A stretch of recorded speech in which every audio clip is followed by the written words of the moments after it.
네, 그러면 지금부터 박주민 변호사의 입당 기자회견을 시작하도록 하겠습니다. 박주민 변호사님은 언론 여러분들도 이제 낯이 익은 분이실 겁니다. 최근 2년 동안 세월호 유가족 법률 대리인으로 활동을 해오셨습니다. 박주민 변호사는 2012년부터 2년 동안 민주사회를 위한 변호사 모임 사무차장을 지냈습니다.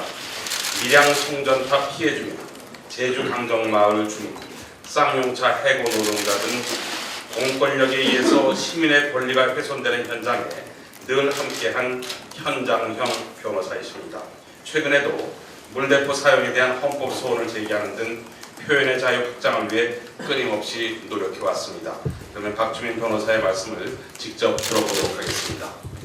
예, 안녕하십니까. 방금 소개받은 박주민 변호사라고 합니다. 제가 길지 않게 또는 길다면 길게 살았는데 이렇게 두렵기도 하고 죄송하기도 하고 부끄럽기도 하고 이렇게 복잡한 감정에 처해 있는 것은 참 경험인 것 같습니다. 이런 감정을 이겨내시고 정치하신다는 분들 굉장히 존경스럽다는 생각이 좀 들고, 제가 고민하니까 당에 계신 분이 이렇게 얘기하시더라고요. 고민 많이 하라고, 결혼하는 거하고 똑같다고 그렇게 얘기하시더라고요. 근데 저는 결혼할 때는 이렇게 고민 안 했거든요. 그냥 너무 결혼하고 싶어서 결혼했었는데 정말 당에 계신 분들은 결혼하실 때 매번 고민 많이 하시더라고요. 굉장히 두렵고 그런 마음 속에서 이 자리에 섰습니다. 제가 준비한 입당 인사글 좀 줄여서 읽어가면서 말씀 좀 가름을 하고자 합니다. 한 20년 전쯤이었던 것으로 기억합니다. 굉장히 작은 철거촌이 하나 있었어요. 그 철거촌에서 계신 분들을 도와드리기 위해서 눈이 펑펑 오는 날 구청장을 만나기 위해서 구청의 주차장에 서 있었습니다. 3-4시간 이상 눈을 맞으면서 서 있었고, 그 가운데는 굉장히 귀엽고 작은 꼬마들도 있었음에도 불구하고 결국 구청장을 만나지 못했습니다. 참 그 당시에 문턱이 굉장히 높구나, 힘들고 괴로워하는 분들도 많은데 이 분들이 뭔가 만나고 뭔가 얘기하고 하려면 참 넘어야 될 문턱이 높구나, 이런 느낌을 참 많이 받았습니다. 그 느낌 때문에 사실 제가 변호사가 되고자 마음을 먹게 되었습니다.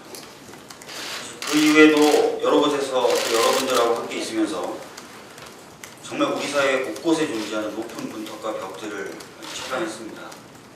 반면에 국민이라고 불리는 사람들에게는 그 문턱을 넘을 수 있는 권한이나 수단, 방법이 제대로 주어지지 않고 있다라는 것 또한 절감을 했습니다.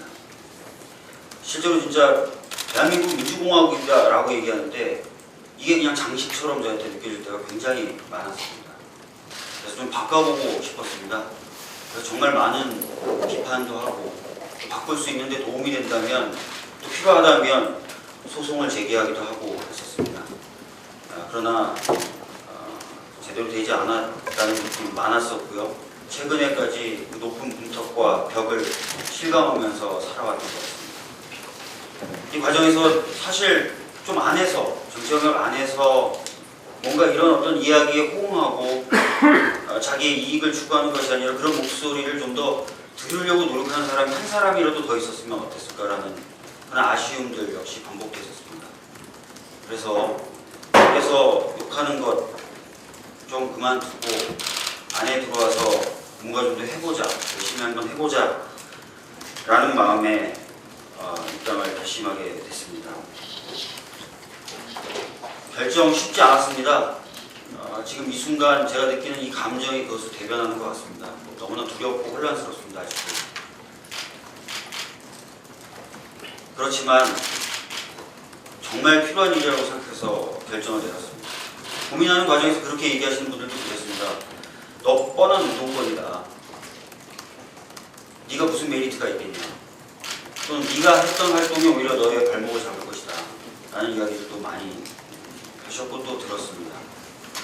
그렇지만 제가 했던 일, 저는 가볍거나 소중하지 않은 일이라고 생각하지 않고 오히려 반드시 필요한 일이라고 생각하고 있습니다. 그리고 제가 좋을 때, 좋은 환경에서 좋은 자리 가고자 살았던 사람 아니고 앞으로 그렇게 살고자 하지도 않기 때문에 뭐 메리트가 없다라든지 약하다라든지 이런 말에도 불구하고 지금 한번 시도를 해보자고 마음을 먹게 됐습니다.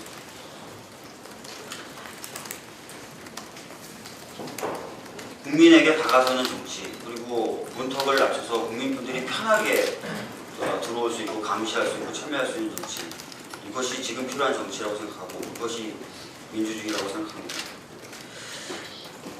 작은 바람이 있습니다. 지금 이 자리에 서서 굉장히 추상적인데요.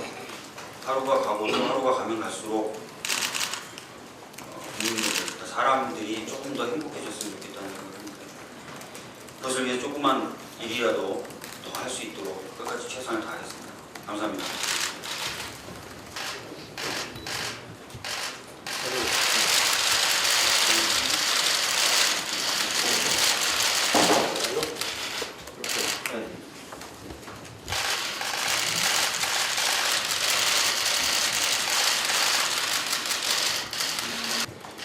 박주민 변호사는 이 시대 대표적인 인권 변호사입니다.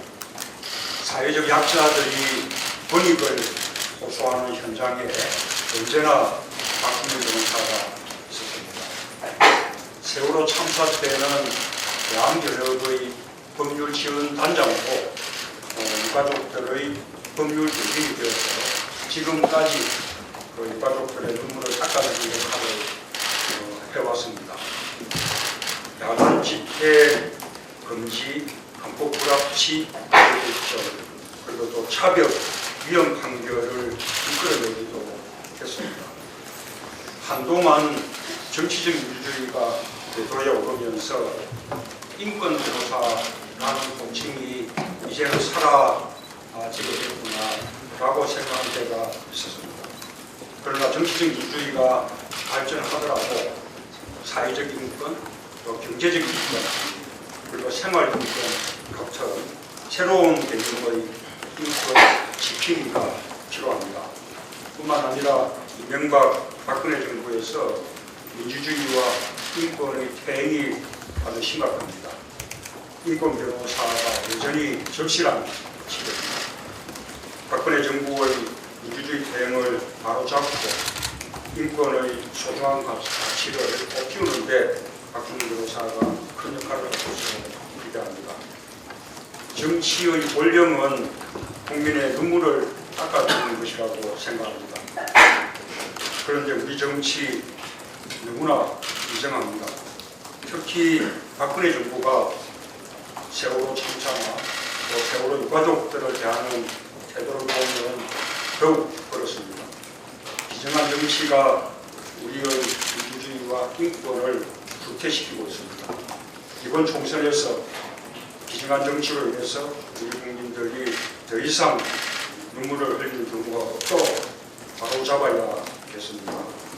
우리 당이 국민의 눈물을 닦아드리는 따뜻한 정치를 하겠습니다. 여의도가 아니라 국민 속으로 들어가 국민들의 삶을 지키는 강한 정당이 되겠습니다. 감사합니다. 네, 이상으로 입당 기자회견 모두 마치도록 하겠습니다. 고맙습니다.